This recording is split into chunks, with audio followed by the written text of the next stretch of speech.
পর্ব 603 সুবর্ণ সুযোগ। নন্টে আর ফন্টের অবস্থা খুবই শোচনীয়। তাদের মাথা ফেটে রক্ত বেরোচ্ছে, তাও অহংকারে কোনো ঘাটতি নেই। মৈনাক নিজের বন্ধুদের এই অবস্থা সহ্য করতে না পেরে নীলকেই হুমকি দিয়ে বসলো। তবে নীলও মুহূর্তের মধ্যে মৈনাককে নিজের জায়গাটা দিল বুঝিয়ে। তুমি, দাঁতে দাঁত চেপে কি যেন একটা বলার চেষ্টা করলো মৈনাক, কিন্তু তার মুখের কথা মুখেই রয়ে গেল। নীলের হাবভাব দেখে সেখানে উপস্থিত লোকেদের মধ্যে আতঙ্কের সৃষ্টি হলো। এত ধ্বংসাত্মক একটা লোক তাদের মধ্যে এসে উপস্থিত হলো কোথা থেকে, কেউই বুঝতে পারছিল না। লোকে কি ভাবছে সে কথা ভাবার সময় এই মুহূর্তে নীলের কাছে ছিল না। মুহূর্তের মধ্যে ফন্টের চুলের মুঠি ধরে তাকে টেনে উপরে তুলল সে। তারপর সিগারেটে টান দিয়ে তার মুখে ধোঁয়া ছেড়ে নীল বলল, এখনো কি তুমি আমাকে মারার স্বপ্ন দেখছো? দেখলে দেখতেই পারো, স্বপ্ন দেখতে তো আর ট্যাক্স লাগে না। তুমি মরবে। ফন্টের চোখে যেন প্রতিশোধের আগুন জ্বলছে। তার সারা শরীর যন্ত্রণায় কাহিল হয়ে পড়লেও তার শরীরী ভাষা সে কথা বলছে না। এখনই সুযোগ পেলে নীলকে সোজা জমের বাড়ি পাঠিয়ে দিত সে। মনে হচ্ছে আমি তোমাকে ঠিক সন্তুষ্ট করতে পারিনি। কথাটা বলতে বলতেই জ্বলন্ত সিগারেটে ছ্যাঁকা দিতে শুরু করলো নীল ফন্টেকে। ফন্টে যন্ত্রণায় চিৎকার করলেও নীলের তাতে কিছু যায় আসলো না। নীল জোর করে ফন্টেকে দাঁড় করিয়ে তার পায়ে মারলো কষিয়ে এক লাথি। এক লাথিতেই নীলের সামনে হাঁটু গেড়ে বসতে বাধ্য হলো ফন্টে। এমনিতে আমি খুবই শান্ত প্রকৃতির মানুষ, আর আমাদের মধ্যে ব্যক্তিগত কোনো সমস্যা নেই। আমার মনে হয় না যে আমাদের মধ্যে এরকম একটা ঘটনা ঘটা উচিত ছিল, কিন্তু তুমি বিনা কারণে আমার আর মৈনাকের মধ্যে নাক গলিয়েছ, তাই আমি আর তোমাকে ক্ষমা করতে পারলাম না। কিছুক্ষণ চুপ করে থাকার পর নীল আবার বলল, কিন্তু তোমরা আমার সামনে যদি নাক খত দিয়ে নিজেদের ভুল স্বীকার করে নাও, তাহলে আমি তোমাদের হয়তো ক্ষমা করলেও করতে পারি। তারপর তুমি আর নন্টে দুজনেই এখান থেকে যেতে পারো। তুমি চাও যে আমরা তোমার কাছে ক্ষমা চাই? ভুলে যাও, ওসব শুধু তোমার স্বপ্নেই সম্ভব। ফন্টের সারা শরীর যন্ত্রণায় ছিঁড়ে যাচ্ছিল, চোখ মুখ ফুলে উঠেছিল, কিন্তু তার ঔদ্ধত্যে কোনো বদল আসেনি। নীলকে রীতিমতো চিৎকার করে কথাটা বলল সে। আচ্ছা, তাই নাকি? তাহলে তো তোমাদেরকে আরো একটু শিক্ষা দিতে হয়। হঠাৎই নীলের চোখে একটা অদ্ভুত নিষ্ঠুরতা চকচক করতে লাগলো। হঠাৎই ফন্টের কাঁধটা বেশ জোরে চেপে ধরল নীল। প্রথমে ফন্টের ব্যথা না লাগলেও নীলের হাতের চাপ বাড়ার সাথে সাথে তার মুখের ভাব বদলাতে শুরু করলো। মটাস। কয়েক সেকেন্ড পরেই মটমট করে শব্দ হতে লাগলো। লাল হয়ে উঠল ফন্টের সারা মুখ। নীল তার যে কাঁধটা ধরেছিল সেটার অবস্থা এখন ব্যাবিলনের ঝুলন্ত উদ্যানের মতোই। এটা তো সবে শুরু। আমি তোমার অন্য হাতটারও ঠিক একই অবস্থা করতে পারি। তোমার পা গুলোকেও ছাড়ার কোনো ইচ্ছে আমার নেই। তোমার যদি মনে হয় যে একটু বেশি অবিচার হচ্ছে, তাহলে যে কোনো সময় ক্ষমা চেয়ে সবকিছু এখানেই শেষ করতে পারো। কথাটা বলার সময় একটা মৃদু হাসি ফুটে উঠল নীলের মুখে, যেন অত্যন্ত স্বাভাবিক কয়েকটা কথা বলছে সে। কিন্তু তার মুখের কথা শুনে আশেপাশে দাঁড়িয়ে থাকা সকলেরই গায়ের লোম খাড়া হয়ে উঠল। পৃথিবীতে এমন কেউ নেই যে সব ব্যাপারে পারদর্শী। ভয় হলো আমাদের সেই প্রাণ পাখির নাম, যা জন্ম থেকেই আমাদের মধ্যে ফরফরিয়ে উড়ে বেড়াচ্ছে, তার থেকে পুরোপুরি মুক্তি পাওয়া একরকম অসম্ভব। এক একজন থাকে যারা নিজের ভয়কে জয় করার ক্রমাগত চেষ্টা করে যায়, আর সেই চেষ্টার ফলে তাদের ভয় মনের কোনো অজানা গলিতে লুকিয়ে পড়ে। কিন্তু হঠাৎ একদিন সেই ভয়ের মুখোমুখি হলে মানুষের মন কি করবে বুঝতে পারে না, আর শেষ পর্যন্ত মানুষকে ভয়ের সামনে মাথা নত করতে হয়। অথচ ভয়ের আগে জয় আছে।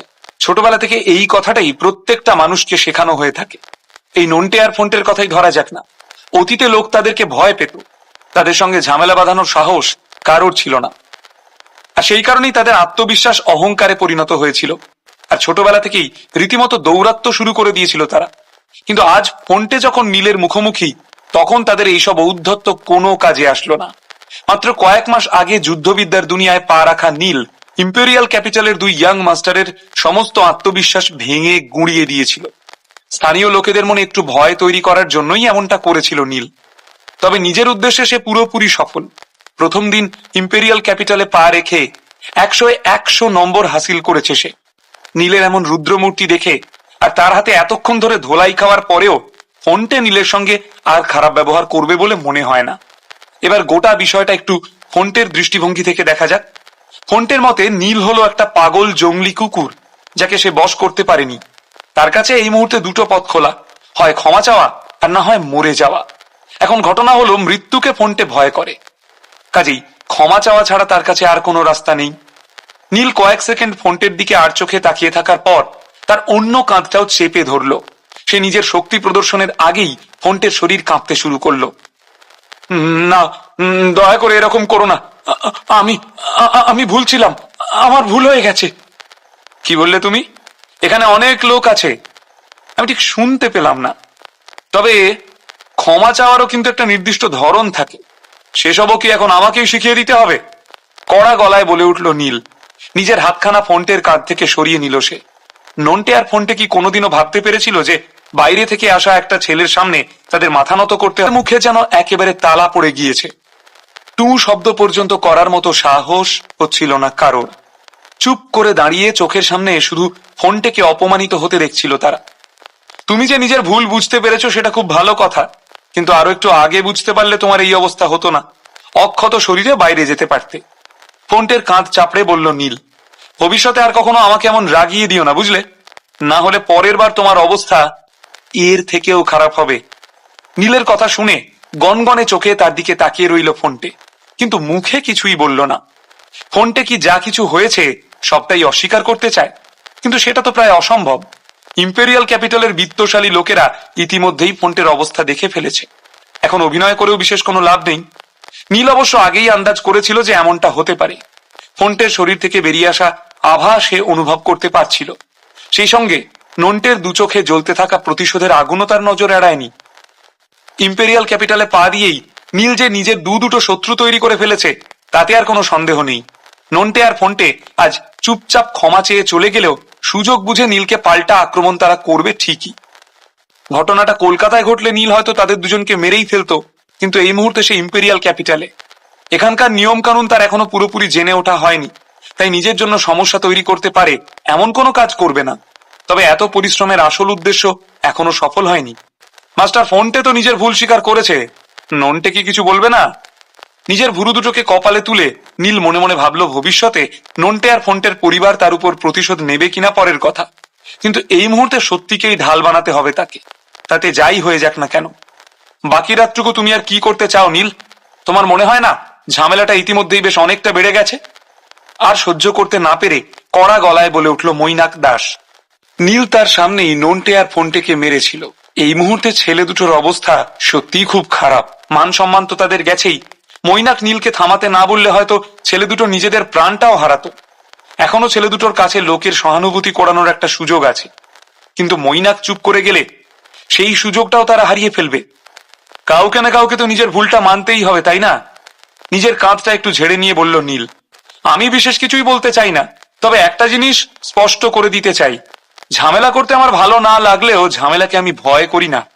কেউ আমার উপর প্রতিশোধ নিতে চাইলে নিতেই পারে, কিন্তু সেটার জন্য উল্টো দিকের মানুষটার পর্যাপ্ত যোগ্যতা থাকা উচিত, না হলে তাদের অবস্থা ওই নন্টে আর ফোনটের মতোই হবে।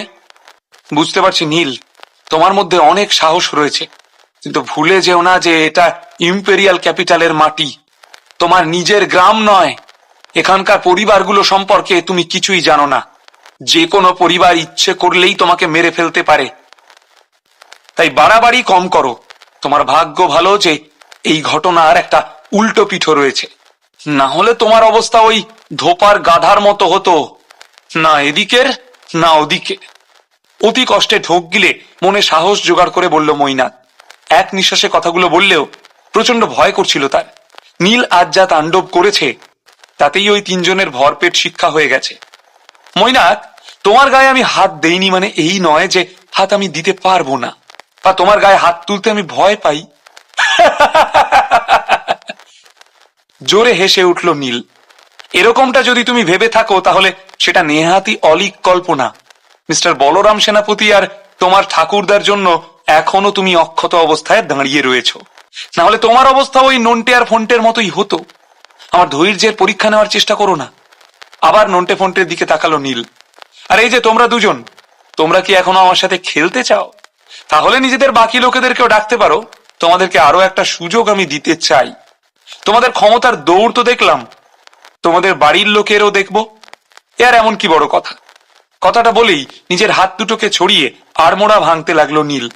তার সেই অদ্ভুত ভঙ্গি দেখে আশেপাশের সব লোক মনে মনে ভাবতে লাগলো, এই ছেলেটা এলো কোথা থেকে? কয়েক সেকেন্ড পর সোফায় ফিরে গিয়ে নিজের ফোনটা বের করে কাউকে একটা মেসেজ করলো নীল। কি বললে তুমি?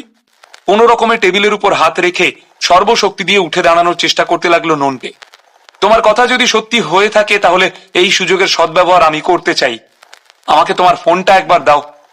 ফোনটের অবস্থা নন্টের থেকে বেশি খারাপ হলেও মুহূর্তের জন্য নিজের শরীরের সমস্ত যন্ত্রণা ভুলে গিয়ে এক ঝটকায় উঠে দাঁড়ালো সে।